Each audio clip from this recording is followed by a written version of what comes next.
What's up, y'all? How y'all doing? Today we will be talking about some black conservatives. This is an old video I ran across. I'll say about 6 or 7 months ago I ran across this video. I've been meaning to make some content off of this, but yeah, let's get into it. Share my thoughts on it. Black conservatives are everywhere. That's why I'm here to show my support as a black man for Trump. Pollsters can't get enough of them. The historic levels of support the Republicans are getting from black folk under Trump. Donald Trump is cozying up to them. Come here, let me give you a hug. And the RNC was full of them. President Trump, we have the greatest economy in our lifetime. America is not a racist. Is it me or are they starting to look the same? Economy in our lifetime. America is not a racist country. Can you imagine President Donald Trump coming to a city and calling a pastor like me? You've probably heard a lot of people talking about black Republicans, but I spent all of the RNC talking to black Republicans. So it is with being a black conservative. I equate it to being gay back in the 50s or 60s. You didn't come out the closet then. And so you look at the people who really saying that about Trump. It's not no uppity Negroes. It's Negroes out the real hood. And that's one reason why I'm pro-Trump and I'm good. Yeah, a lot of the black community is conservative when it comes to a lot of things, but when it comes to politics and policy and things like that and social issues, black people tend to lean to the left on most of these things. And when you get down to black MAGA, and I don't even consider these people black Republicans anymore, they're just black MAGA at this point. When you bring in black MAGA, it seems like there's a certain level of willful ignorance when you talk to some of these people. Conservative is because I truly believe in the individualistic approach to the problems that we see within the black community or in America as a whole. Black Republicans specifically are some of the most disliked and unpopular political figures within the black community for a reason. I'm pissed. Of the 4 black Republicans in the U.S. House of Representatives, zero represent majority black districts. I am royally pissed. In fact, they all represent majority white districts, something they seem to be very proud of. South Carolina is... They are very proud of their white constituents. This isn't the only time they brought this up. Like they're always bringing up the fact that white people elected them to office as if that's something to brag about. Yeah, it's kind of weird considering that all of these people are from red states, deep red states, and they are pretty much the tokens for the Republican Party. majority white, correct? Yeah, it's still. My district is majority white district. Your Utah is majority white district, correct? Michigan, Florida, is your district majority white district? Well, how do we get here? Like, a lot of white people had to vote for it.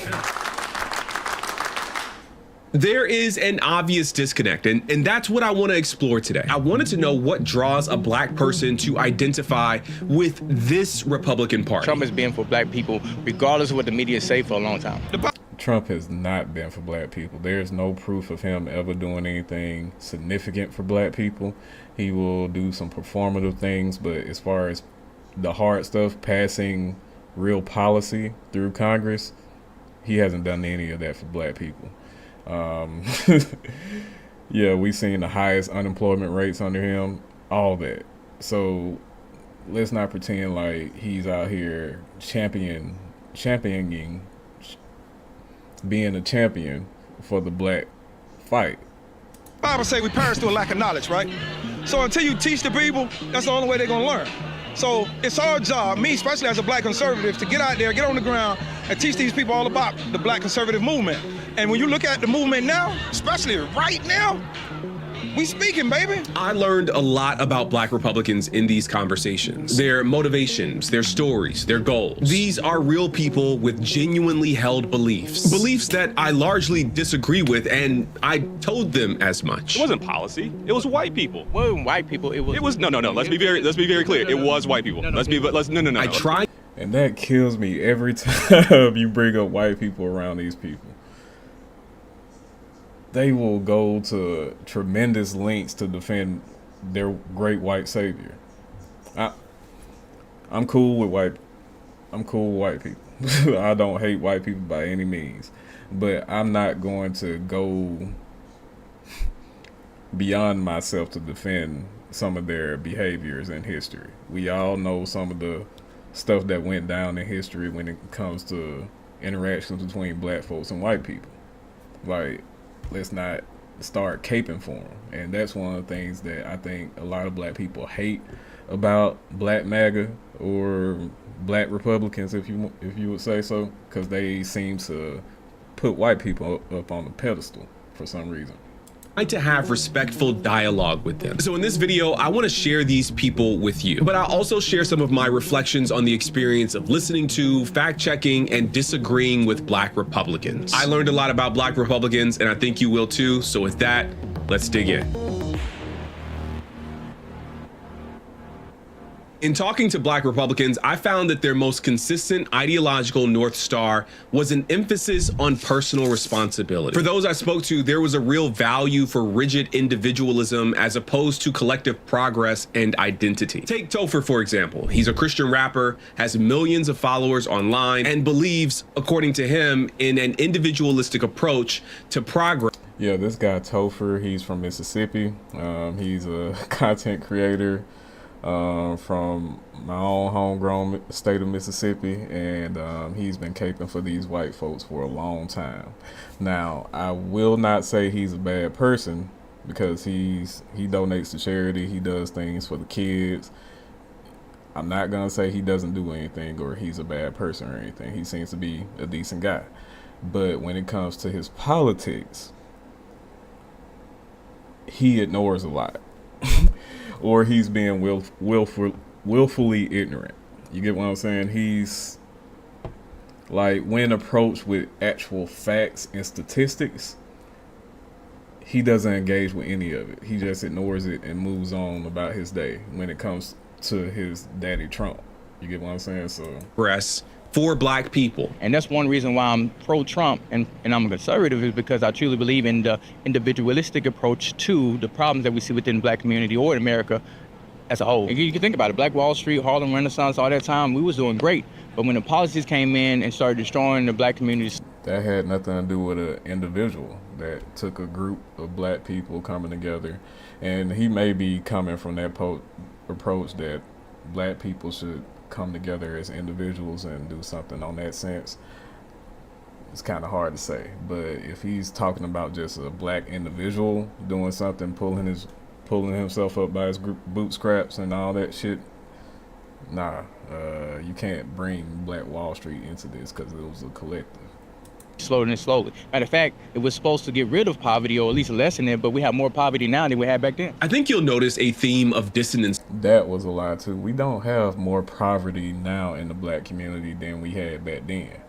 It might seem that way. History is always seen with rose-tinted glasses. Like, that's nostalgia that you're experiencing right now. It's not reality.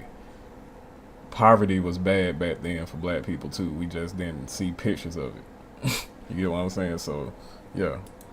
Is present in these interviews. On the one hand, for example, Topher endorses an individualistic approach to solving the problems we face as a community. But on the other hand, he points to Black Wall Street or the Harlem Renaissance, communities that I would consider on the Mount Rushmore of black collective power. And he points to them as times we should look back on with admiration. And the question is, which one is it? Is it rigid individualism where we get it out of the mud on our own?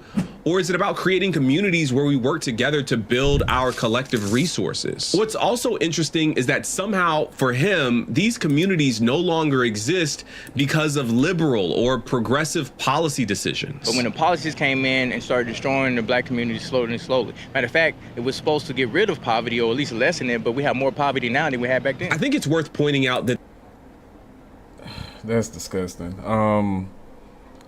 To just assume that was just liberal policy that destroyed black communities is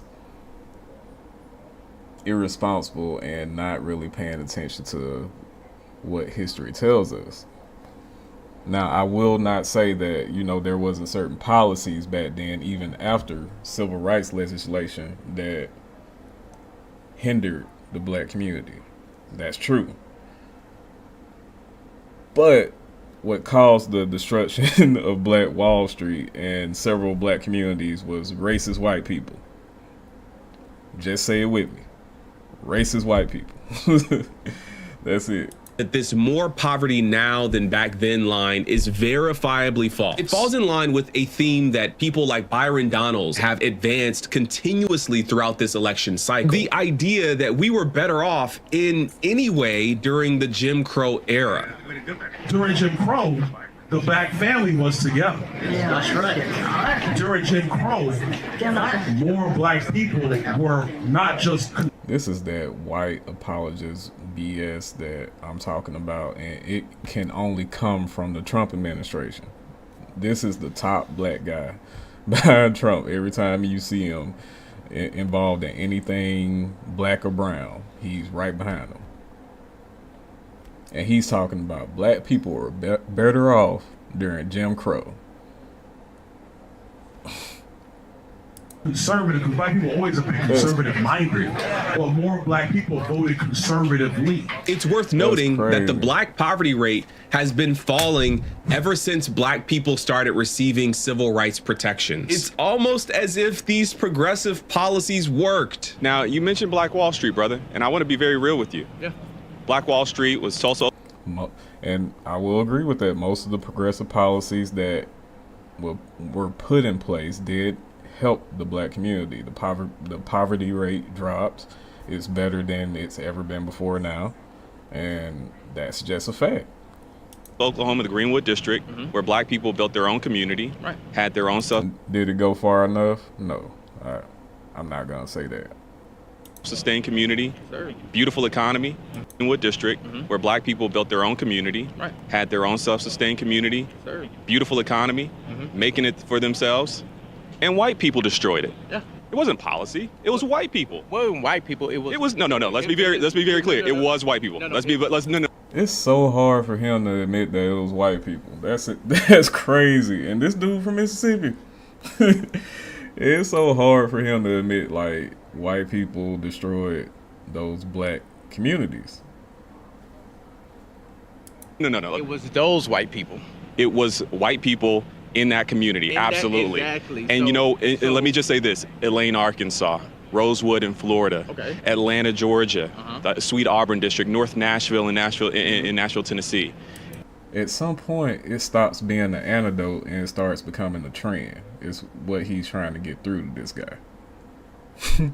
Like, come on now, like he's listing off these communities to you for a reason, because it's not just those white people, it's a good bit of them. Like, come on. Each one of these communities were booming black economies where white people, not in the same place, but it was the same group of people every time, destroyed those communities. So you can't say it's policy when when black people do what they need to do and build for themselves and white people destroy it. Yeah. So why is it that you would frame it as a policy thing? I didn't frame it as a policy thing. We can rewind it. You said it was white people. You mentioned. I said. Did he not just say that it was liberal policies that broke up these communities? It wasn't white people. It was those white people. And the reason why I'm saying. Yeah, that was after that. And that is because now we're trying to categorize all white people as evil. No. And what I'm trying to say is, back then, because a lot of people. See, they be putting words in people's mouth. Nobody said all white people were evil. Well, nobody said that all white people now are evil. What we're saying is that a good consensus of white people during that time when black communities were thriving within their own bubble, a good bit of those white people, a good chunk, were evil. And that was just a consensus of that era. Like, you can't deny that. People don't know this, I'm gonna put this on record. Black Wall Street rebuilt themselves after that. 4 years after that, Black Wall Street rebuilt everything they had, and they prospered for the next 40 years until policy came in and destroyed it because they decided to build a freeway over their town, and that destroyed. So what I'm saying is, if we look at policy and the cultural essence of most things, right? It's not just policy, it's culture. I was trying to draw a distinction between the nature of progressive policy, like the Civil Rights Act, or Supreme Court decisions to overturn segregation, and white supremacist policy, like destroying black communities, but the subject kept changing. Yes, it was a definite difference between the decision making of that time. The civil rights policy and all that stuff, that was coming directly from Congress. But the decisions to build a freaking interstate through what we know now today as Black Wall Street was a city decision, was a municipal decision. The city board decided, hey, we having the highway come through, that's the perfect area to go cut through.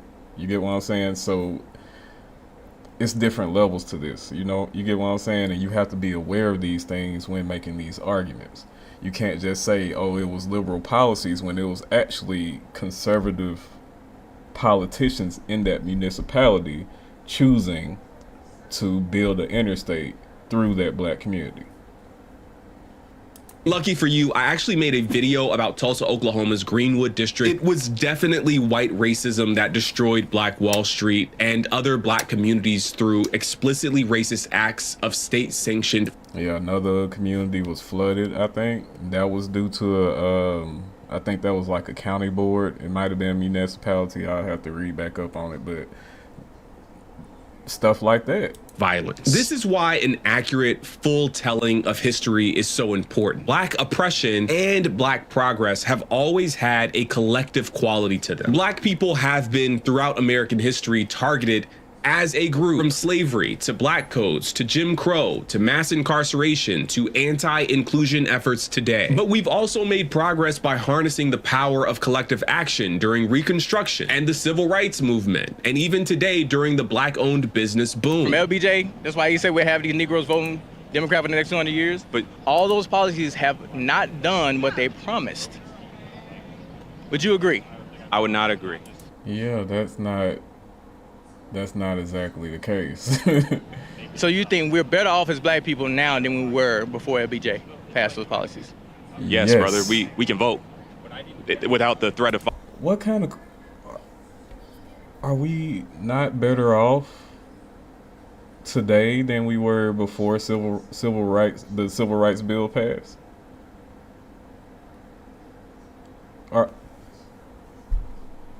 Violence. Are you talking about the Civil Rights Act of 1964? Is that what you're describing as a negative thing? I'm not saying the Civil Rights Act of 1964 was, I'm talking about... That's LBJ, I just want to be clear. That's LBJ, who you said, were we better off before LBJ? LBJ... Does he not know what LBJ passed? Or he just heard a talking point and was repeating it? I think he just heard a talking point and he was just repeating it.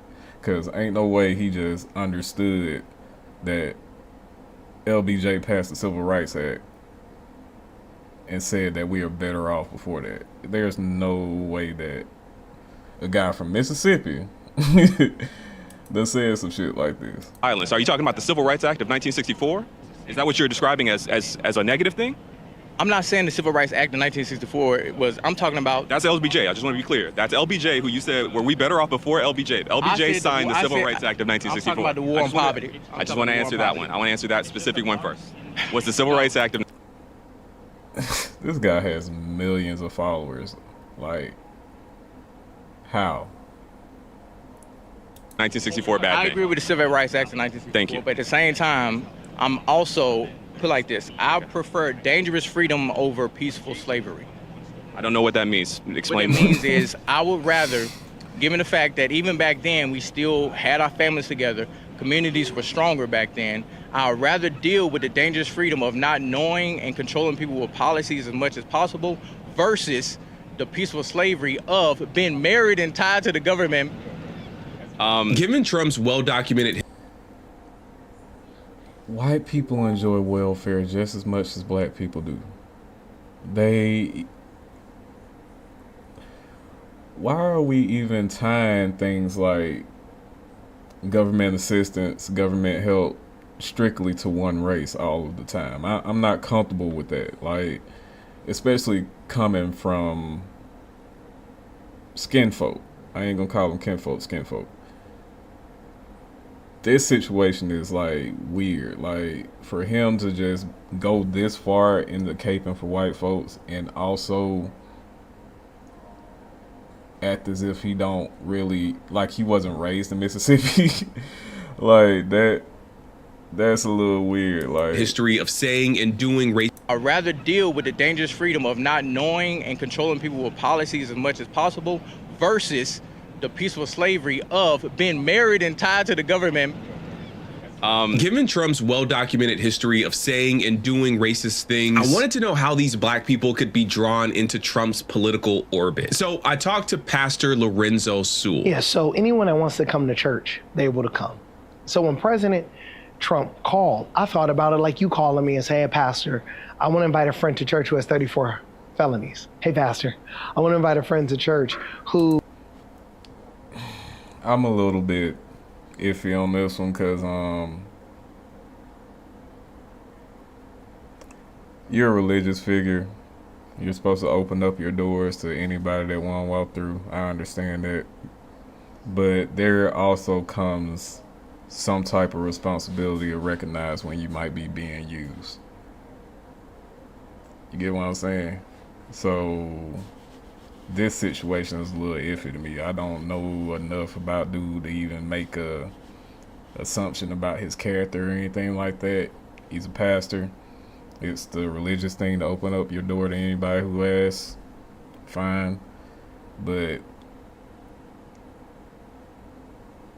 he should have enough sense to understand when he's being used. That's all I'm saying. Who is a womanizer. Hey, Pastor, I want to invite a friend to church who could be a racist. He's the lead pastor at a black church in Detroit that Trump visited earlier this year. And he was also a featured speaker at the RNC. So all my friends back in Detroit who are Democrats, I want to ask you just one simple question. You can't deny the power of God on this man's life. You can't deny that God protected him. Could it be that Jesus Christ preserved him for such a time as this? Could it be? I don't know. Religious people, does Lucifer protect people also? I'm just asking. Because it might not have been who we thought that protected Trump for that bullet. Imagine being able to build anything just by thinking about it. Meet Base 44. Why should black people support the Republican ticket and Donald Trump specifically? That's a good question. You know, what I would say to any black person is this, specifically about the Republican platform. I would say, look, do your research, right? I would say look back to 170 years ago in this state where a group of patriots stood up and they started that grand old party to stop the expansion of slavery. If a black person said, well, Pastor, Donald Trump is racist, the Republican Party is racist, well, let's play that theme out throughout history. Let's look at... This dude is trying to tell us the same old story that these black Republicans have been telling us for generations and generations, pretty much. That the Republican Party was the party that freed the slaves. The Republican Party ain't racist. The Democrats are the ones that's really racist. They're the party of the KKK. Stop it. We can look online and see who the party of the KKK is. We can, in some states, we can walk outside and drive down the road and see who the party of the KKK and the racists are today. We ain't talking about in 1960s. We ain't talking about in 1940s, 50s, any of that. We talking about today. The Republican Party is the party of the KKK. The Republican Party is the party of the neo-Nazis and the militias that they're gathering together. This is real. Like, don't act like, oh, the real racists are over there. They're not over here. Don't try and fool people like that. Just be honest with yourself. And that's a red flag for this guy. Who was the party of slavery? Who was the party of Jim Crow, right? Who was the party of, the slave code? And if you don't know enough about politics to understand how the party switched under the Southern strategy, Richard Nixon, Over the civil rights legislation, it was a gradual switch, but it was still a switch. If you don't know enough about politics to understand that switch, why even make a comment at all about your misunderstanding of what the Democrats are today? You're coinciding that history with what they are today, which that is not the case. We understand that the progressive and conservative alignments pretty much switched very quickly over the civil rights movement, black empowerment, and all those things. Well, those are Democrats. Let's have that conversation. And when you look at when the Senate was integrated, those were black Republicans. When we look at Frederick Douglass, black Republican. So that's on the political side, why I believe that a black American should be willing to look at the Republican platform. In terms of my political convictions as a pastor, my conviction in my heart, a black woman's womb is the most dangerous place for a black child to be. So, if a black American, specifically a black woman, my conversation would be, give our black babies a chance. Look at the Republican Party in terms of President Donald J. Trump. This is what I would say. Don't look at the container, look at... I'm tired of this abortion issue with the church and all that stuff, because abortion within itself wasn't an issue with the church until the Catholic consensus made it the issue. Let's be real. Like, abortion had been around for a very long time.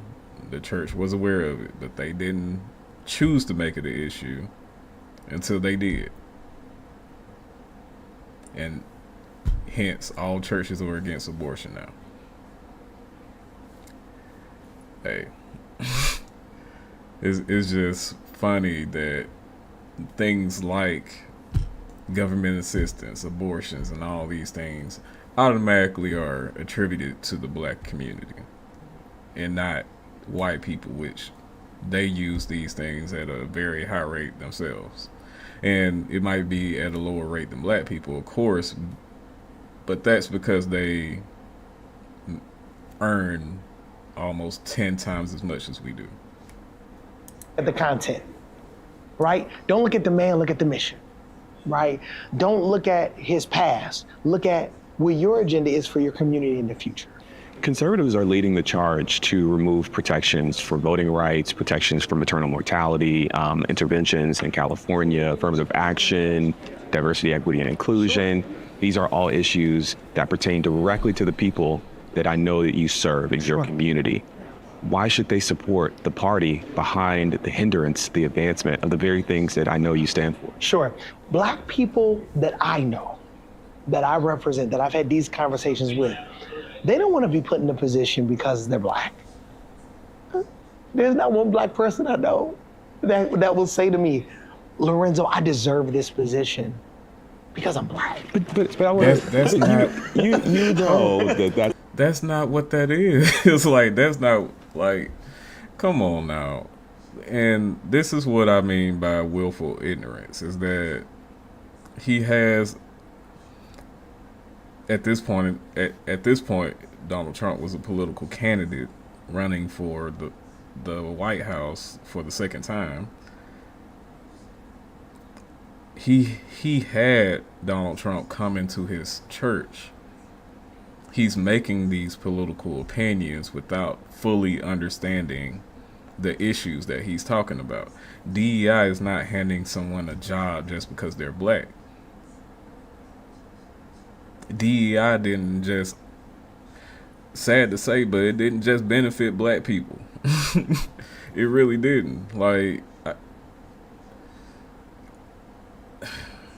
that's not what DEI is. DEI is about fair hiring practices, opening up opportunity, like creating pathways. Like, but you're smart. You're an intelligent man, and those that would say this, I believe they're very intelligent. It costs more money not to hire the person who's the best than to be racist. It actually costs more money. So if you're the best at what you do, right? And let's just say I'm a racist. So let's just say that, let's play that out, right? And let's just say, hey, there are 20 white guys that are not as competent as you, but I'm not gonna pick you because you're black. It's gonna cost me more money. They don't even know that this qualified person exists. And that's what I'm saying. It's opening the application pool to different diversities. It's not saying, oh, we gotta hire you because you're black, or we gotta pick you because you're the black one out of the candidates or anything like that. It's opening the opportunities to everybody.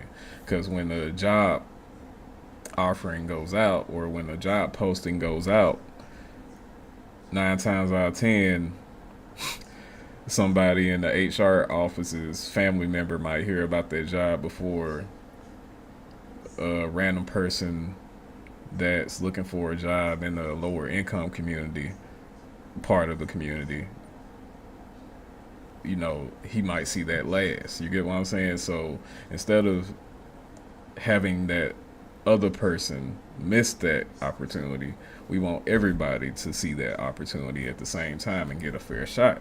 There's nothing wrong with that. Right? Sure, I hear you. The pathways are the problem. And a lot of what diversity, equity, and inclusion is doing is creating those and helping to clarify those pathways. And so framing it as an unqualified person getting the job, when we know, you and I both know, that there are plenty of qualified black people or Latino people or women who don't end up with jobs. 100%. And I agree with you. I do think relationships and proximity matter. In his book, The Grift, Clay Cane details the history of how black conservatives have thrown black people under the bus to get ahead personally. From black Republicans like Isaiah Montgomery and Booker T. Washington. Yeah, I think this is happening today. I really think this is happening today with people like Topher, because I think he's an intelligent individual. He seems like a good guy, but at the end of the day, when faced with real facts and statistics, he is ignorant to it. He doesn't want to see it. He doesn't want to understand it. If it goes against his daddy Trump,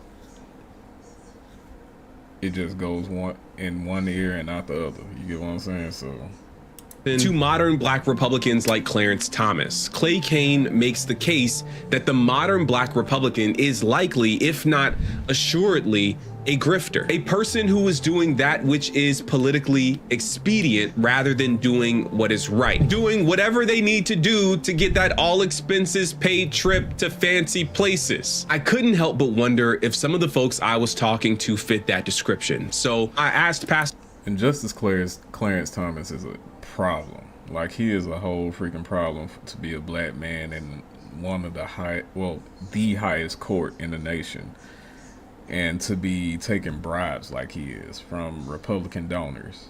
His wife is a rabid MAGA person, and it's just a big issue to have such a partisan person so close to a judge. You get what I'm saying? And a judge that's taking money from Republican donors, and it's been proven. And there's nothing you can do to him because he's in the highest court in the nation. So what are you gonna do? Congress is not gonna impeach him, so he just gonna keep taking bribes. The rest of the judges might as well.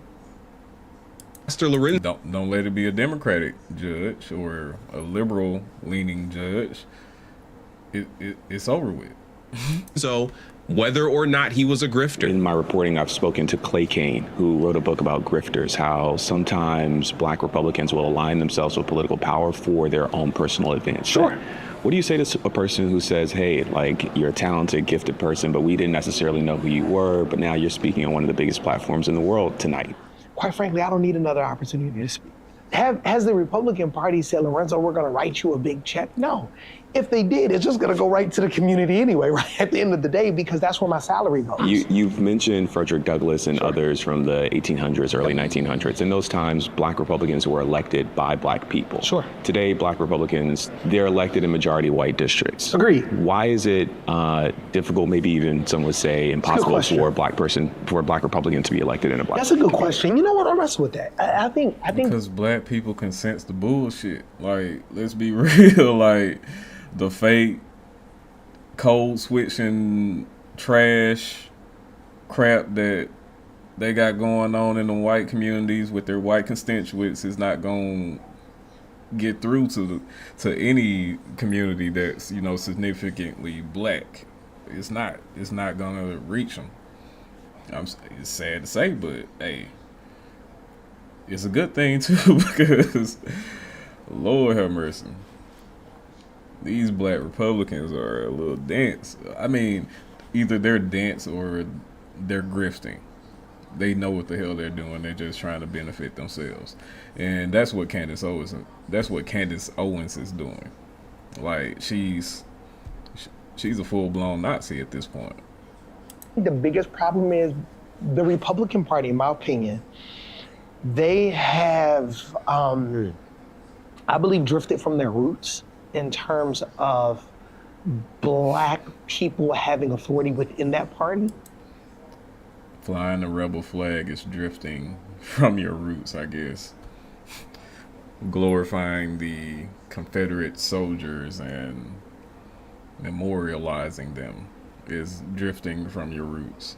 No, like, just like the political parties and their conservative and progressive allegiances switched, the people alongside them also switched.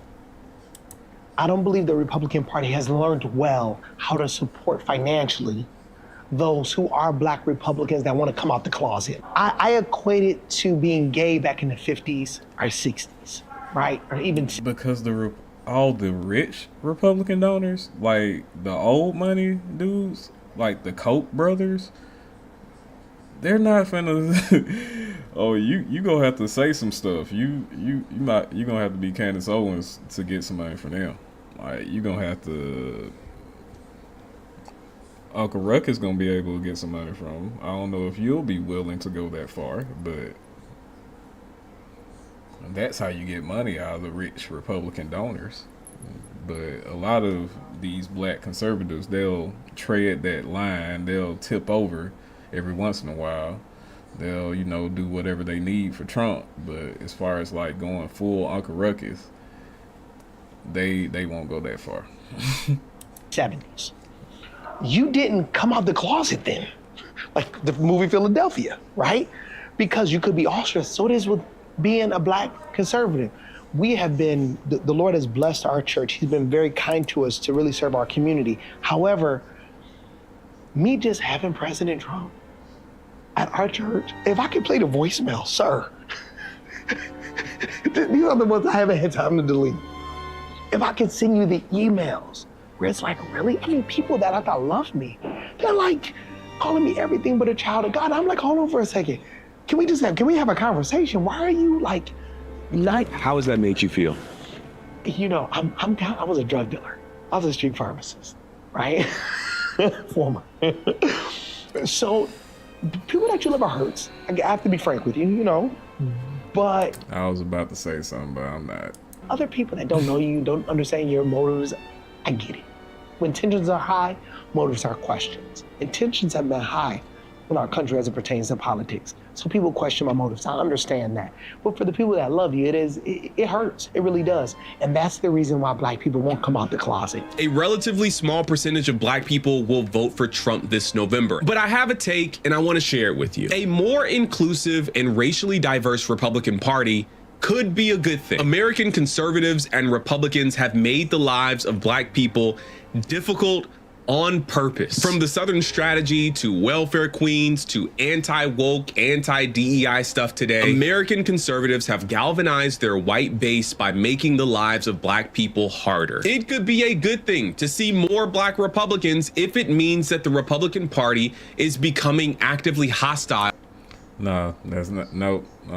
I'm not gonna hear that, because at the end of the day, yeah, you're saying it could be a good thing, but nothing's gonna change as long as the money stays in the same hands.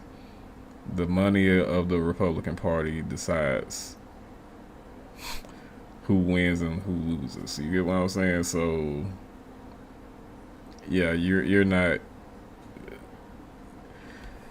I mean, to the racists who have called that party their home for the last. Hey, go off.